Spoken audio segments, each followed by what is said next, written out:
వరద ప్రాంతాల్లో పర్యటనకు వెళ్లిన చంద్రబాబు శ్రీకాకుళం జిల్లా ఇచ్చాపురంలో మీడియాతో మాట్లాడారు. చూద్దాం ఇప్పుడు. ఎవరు ఇబ్బందుల్లో ఉన్న ప్రజలు ఇబ్బందుల్లో ఉన్నారని ఆ రోజు మన సమస్య పరిష్కారం కోసం మనం కృషి చేశాం.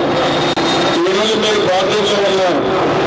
ఒరిస్సాలో ముఖ్యమంత్రి నవీన్ పట్నాయక్ ఉన్నారు, ఇక్కడ కిరణ్ కుమార్ ఉన్నాడు. అక్కడ మొన్న వచ్చిన పైలాన్ తుఫాన్లో 50 కేజీల బియ్యం ఇచ్చారు, 5 లీటర్లు కిలోమీటర్ ఇచ్చారు, 500 రూపాయలు క్యాష్ ఇచ్చారు. అదే మరిగా ఒక నివాసితంగా అవసరమైతే ఒక కాపు కూడా ఇచ్చారు. అలాంటి కార్యక్రమాలు ఆ రాష్ట్రంలో జరిగితే పక్కనుండే మన రాష్ట్రంలో ఈ ముఖ్యమంత్రి కిరణ్ కుమార్ రెడ్డి ఎక్కడా మీకు కనపడకుండా కనీసం 10 కేజీల బియ్యం కూడా ఇవ్వలేదంటే ఎంత దుర్మార్గం ఒకసారి ఆలోచించుకోవాలి. ఈరోజు మీరు ఇబ్బందుల్లో ఉన్నారు. ఇబ్బందుల్లో ఉంటే హైదరాబాద్ లో ఏ తీరంలో కూర్చోవడం భావ్యమాని నిన్ను అడుగుతున్నా. ఓట్లు మీవి, అధికారం ఇచ్చింది మీరు. మీకు విలాసవంతమైన జీవితానికి అలవాటు పడి మనం అందరినీ ఇబ్బందుల పాలు చేశారు. మొన్న ఉత్తరాఖండ్లో వరదలు వచ్చాయి. మన వాళ్ళే అక్కడికి నేను ఆ రోజు అమెరికా నుంచి వచ్చాను.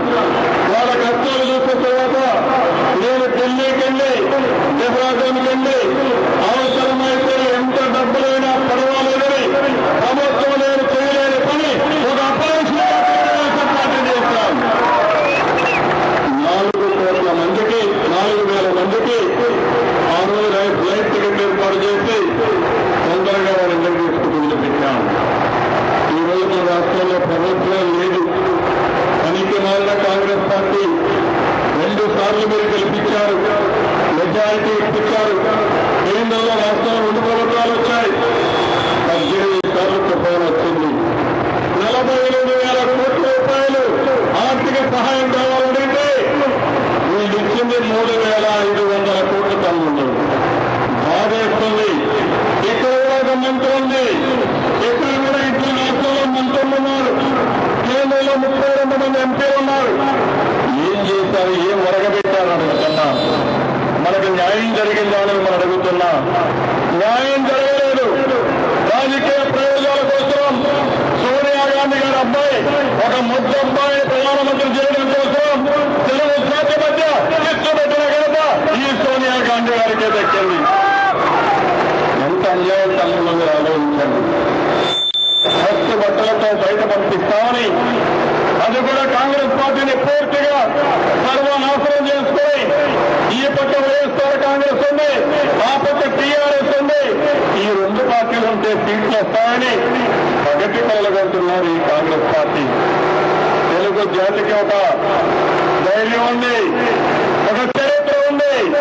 ఎన్టీ రామారావు గారు ఢిల్లీ నాయకులు గజగజలాడించిన ఘనత ఒక ఎన్టీఆర్కే దక్కింది. ఆ రోజు పక్క రాష్ట్రంలో బిజు పట్నాయక్ ఉంటే, మన రాష్ట్రంలో ఎన్టీఆర్ ఉండి ఢిల్లీలో అన్యాయం జరగకుండా కాపాడారు. ఈరోజు తెలుగు జాతిని ఒక అనాథగా ఆలోచిస్తున్నారు, దిక్కులేని జాతిగా ఆలోచిస్తున్నారు.